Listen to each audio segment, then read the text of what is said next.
Welcome to Synced on Air, brought to you by Turfs Up Radio. I am your host, Angelique Robb, and today I have Dayany Peredo with me. Welcome, Dayany. Thank you so much for having me. I'm really excited.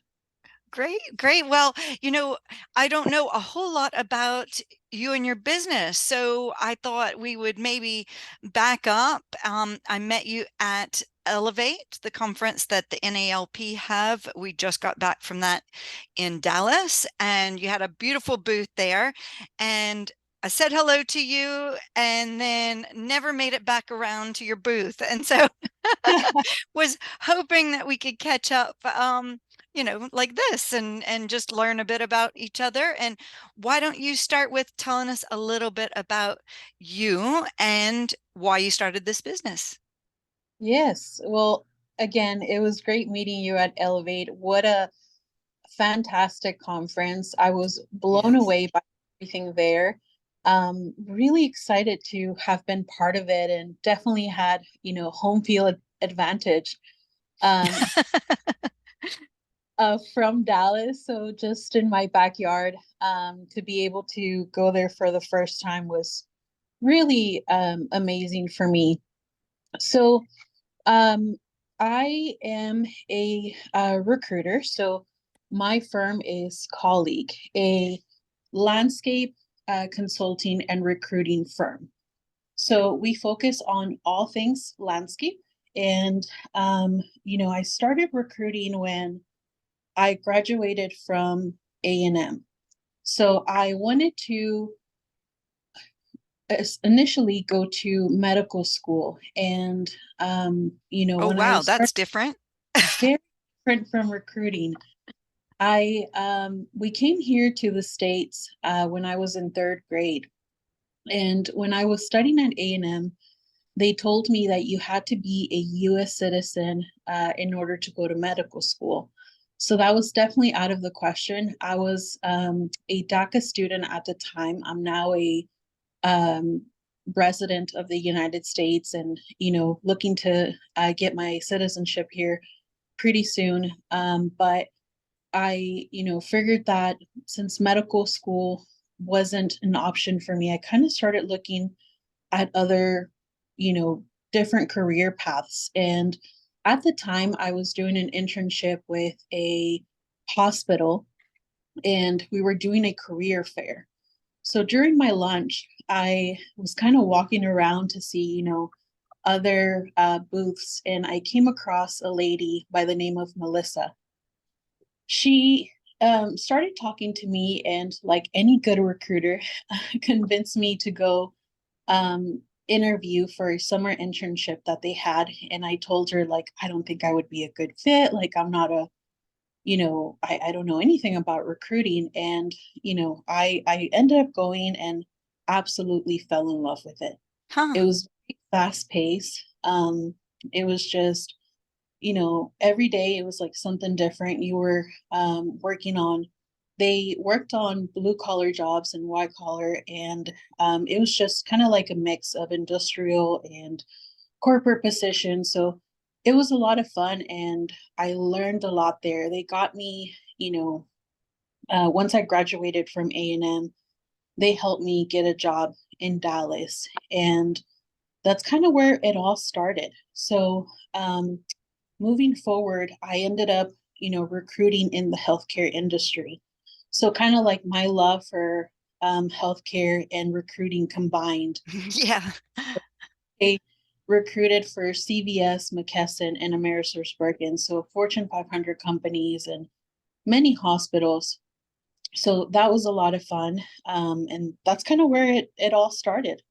Wow, that's amazing. And yeah, it's crazy to think that you couldn't just go to university and what you wanted to go into. And I think a lot of us, that grew up and born in the States and we take that for granted. But that really drove your career, really, didn't it?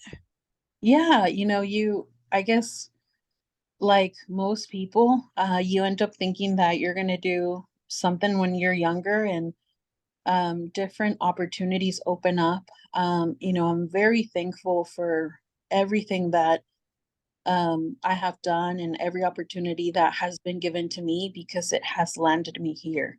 Yeah. Um, I can look back in my career and even from like summer jobs in college, there was something that I learned that Yeah. has helped. So very Take thankful. you where you are today. And you're a very young business owner.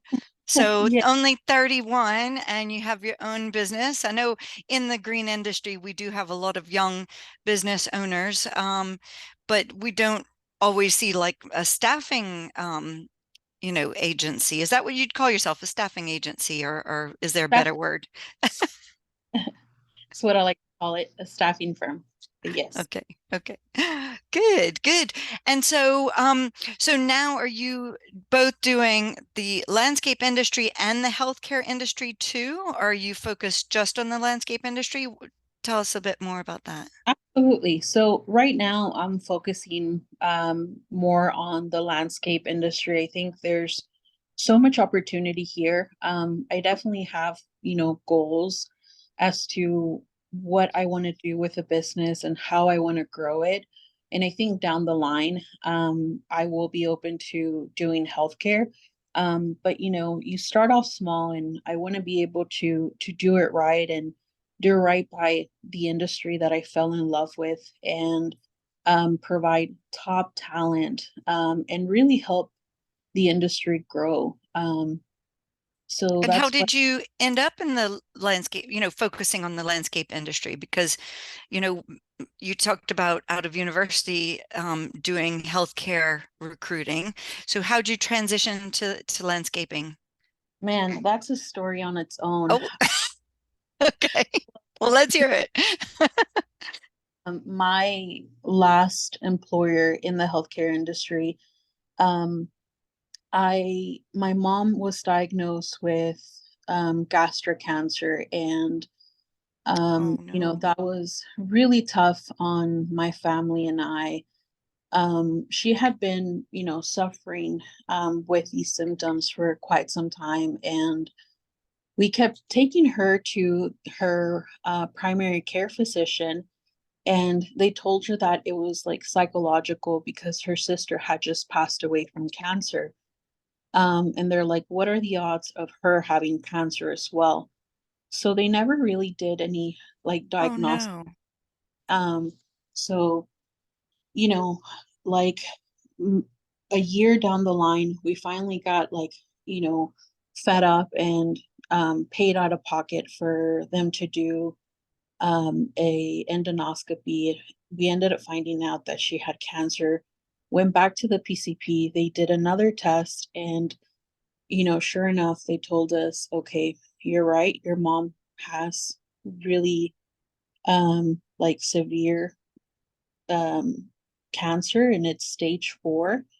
Wow. And that was just um a lot to deal with. We ended up telling that hospital that we wanted her to be changed to another hospital where they ended up treating her. And my mom, whenever they gave us that diagnosis, she just said, thank you for believing me now. And I was just, as Oh, imagine, in tears, trying to get them to um, take her believe us. seriously. Yeah.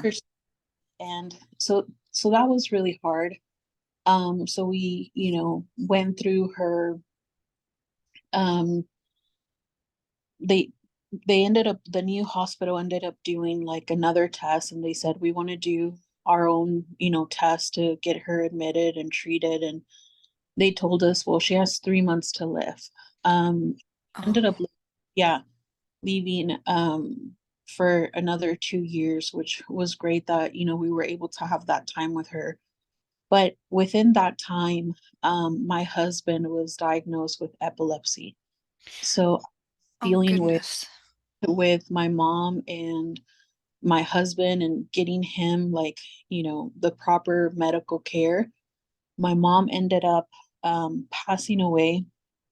And then a year after that, my husband passed away from a seizure, and Oh my I, goodness. I'm so uh, sorry. yes, he passed away in January, and then COVID happened.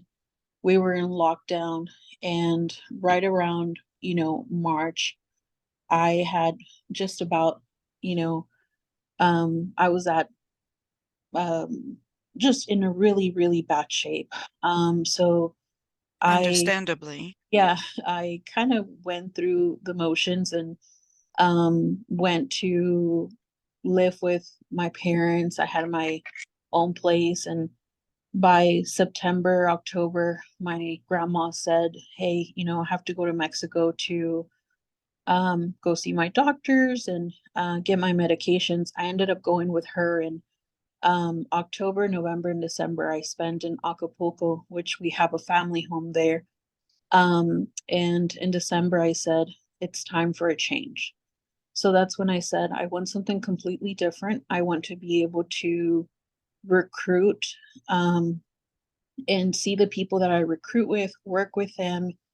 I want to be in like a corporate setting. I want something that, is more blue collar, but I also have, office positions. And that's where I ended up finding a wonderful company called Southern Botanical here in Dallas. And to me, it was just like love at first sight.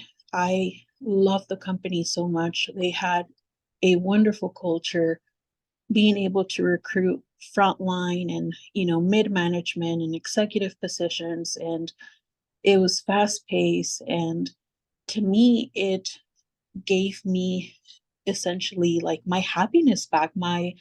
I found myself again, being able to feel like that professional. Because at this point, I felt like I had taken so much time off, in my profession with taking care of Hmm. my mom and taking care of my husband and grieving, one death and then a second death. Everything was kind of put on hold, essentially, not really moving forward. And, that part of me, that go getter, was back again. And I was, able to feel fulfilled and accomplish within that part of myself. And I think that's why when I look back at Southern Botanical, I look at it with such joy and happiness and just love for the company. That's amazing. I think it is, when you take a break from work, you can lose your mojo or your confidence. And I think it can be really hard to get back into it. It's great that you ended up with a company that was so supportive and you could really thrive under. Um, and then you worked for Southern Botanical for quite a while, or Yes. So I was there for 2 years and loved every minute of it. mm. And but then you decided to go out on your own. Is that what happened next, or? I think with, as a kid as well, like besides wanting to be a medical provider, I always had that like entrepreneur spirit. Um, Mm. whether it was like wanting to set up a business like selling cupcakes or something, like I was always like thinking about something. And um I felt like it was the right point at this time to take that leap of faith and, seeing where this goes, being able to help the industry on a bigger scale and kind of betting on myself. um and that's what I did. Amazing. I think, that just shows what your personality is like, how driven you are. Um, and yeah, if you were always that entrepreneurial growing up, then you needed to do this for you. So how long has the business been open? So the business has been open since March. It's a baby business, but it has been amazing from the beginning. The people that I have met, and, I'm working with have been amazing. The people that I have helped, recruit and no complaints here. And are you working mostly in the Dallas area or just about anywhere? I work nationwide. So the cool thing about recruiting, even here in the Dallas area with clients that I have in my backyard, it's all done virtually. So through Zoom and calls, I'm able to recruit anywhere in the United States. You mentioned that you wanted to do things for our industry that's um, I hope I'm not putting words in your mouth, but in a modern way or you know, doing things better. And that's possibly on your website as well. But how do you, well, I guess first off, what do you see?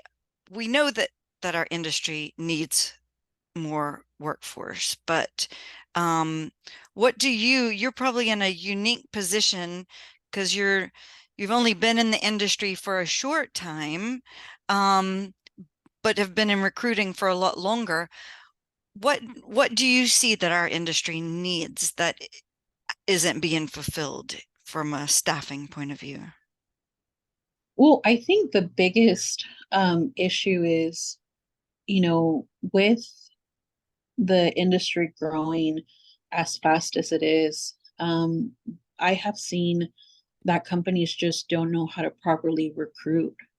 So being able to understand, the recruiting process and how important it is to, do it correctly from the beginning to the end, and setting up a department that is structurally going to be able to handle those goals that every company has.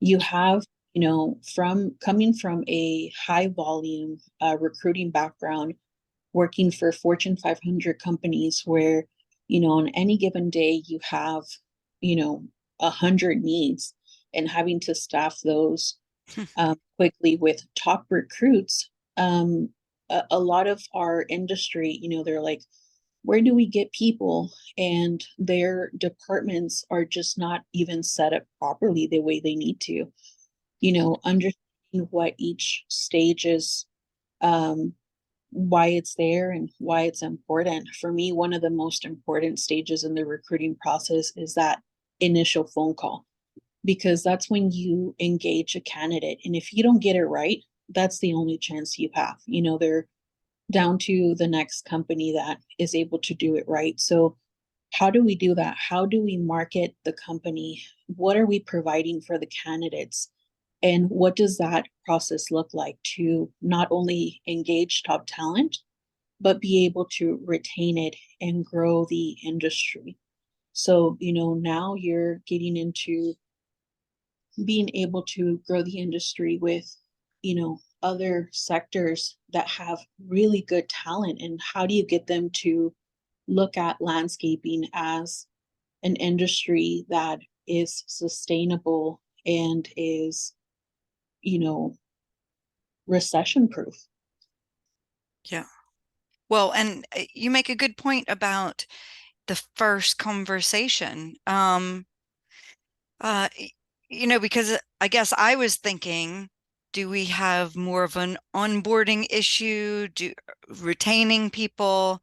Um, but it's interesting that you said like the first conversation, we need to be thinking about that. So do you feel like as a recruitment company, you have to really understand the companies that you're acting on behalf of to be able to Absolutely. present? Okay. Yeah. That is the most important, aspect of recruitment is understanding the company that you're recruiting for. What is their culture like? What is, the personality of that company? And what type of candidate do I need to place there? Looking at that department, who they're going to report to, are their colleagues? And, I think that's why so many times they have bad hires and they have that turnover, because you need to get it right. You need to understand, what they're missing and what's going to be helpful for them to really grow. So to me, it's like I have to, one, believe in the company that I'm recruiting for, understand that they're a great company, that, they have awesome benefits for their employees, and that, I know who the company is to be able to bring that right talent in. So in my initial, phone call, getting to know that candidate, and it's a 12-minute like conversation, but those 12 minutes have to be magic, and they have to be perfect. Asking them why they're looking to leave, why they what they want in their next role, talking to them a little bit about the company, and then seeing if they're engaged and if they want to move forward. And I think 99% of the time they're like super excited, because I'm excited about that potential opportunity, and them being a good fit. And is there, I can imagine it because you need to understand the company, the culture, everything that you just said. It's maybe not a service for a company if there are only a few employees so far. Or is it mostly for bigger companies? Give us an idea of the size of companies that you do work for, or is it really for any size of company? I mean, it's for any size of company. There's someone out there for everyone. I would say that my customer is a $7 million and up. But if they have a great culture, and they're wanting to move in that direction of growth, I would be happy to help them out. Great, great. Well, and are you seeing trends with workforce just now? Like, I guess I'm curious, um, are you seeing a lot of people come from outside the industry into the industry or moving within the industry? What have you observed so far? I'm seeing a lot more people be engaged with education, which I think it's awesome, being able to, tell students about the industry. As far as recruitment goes, and, how we're recruiting top talent, um, LinkedIn and social media are one of the biggest factors right now. Being able to, go after top talent, and what I've seen that has really helped is ads on social media to target that great, um, The candidate demographic, base the that you're. demographic that they're looking for, or Yes. okay. Okay. So, I think I've seen quite a few companies that have a application process on their website. Um, do you know if that's still a way to get applicants, or do you find it's reaching out over social media is driving that more than the applications on websites?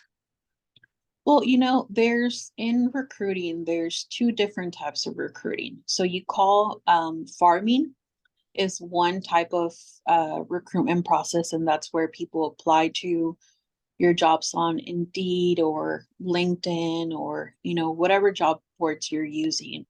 The other one is called hunting, and that's when you are sourcing candidates through LinkedIn and social media. And I think, to have a successful recruiting department, you have to do a little bit of both, and understanding where your candidates are. You're not going to find your frontline labor employees on LinkedIn. You're going to find them, and you're going to be able to market on Facebook, on OfferUp, and just kind of getting creative with that. With your mid management and more of your executive roles, you'll be able to use those job boards and LinkedIn, to find the top talent that you need. Great. Well, sounds like you are hitting the industry running and have a lot of drive behind you. I know it takes a lot to run a booth at an event like Elevate. It was really, really busy. Um, did you find that you got a lot of people stopping in, a lot of people interested in your services there? Yes, Oh, that's great. I had a blast. Elevate was awesome with, just many reasons for me. One, it was, an opportunity to say, hey, I'm here. I'm ready to make a difference in the industry, to be able to connect with so many professionals, business owners, and be able to learn how to scale my business was important. The other aspect of it was I got to have my dad there. I know you met him, and to me that meant so much to be able to bring, my dad with me and see him in that light, as a professional, as someone who, is giving it their all, and letting him know that the sacrifices him and my mother made to bring us to this Mm, country were not in vain. And for him to, witness that firsthand just meant the world to me. And just the love he got, and how excited he was, and it just it was amazing. So super thankful that I got the chance to be there and be part of it. well, we're glad to have you in our industry and looking forward to, all the goodness you can bring to our companies and helping the industry grow. So, um, very excited for your new company and all that you're going to do, especially your enthusiasm. So, thank you for yeah, going Well, ahead with your dreams and pushing through. And hopefully we can all celebrate with you as with your success. Do you want to tell everybody, all our listeners, where they can find you, Dayany? absolutely. Well, I just want to say thank you for having me. This has been awesome. My first podcast ever. So I hope I okay. But everyone can find me on LinkedIn at Dayany Peredo, and that's Dayany. Great. And um, the website is colleaguestaffing.com. That's correct. Okay. Well, great. Well, thanks, Dayany. It was great to chat to you, and let's keep in touch. Sounds good. Okay, thank you. Stay tuned as Amy will do a summary in Spanish afterwards as well.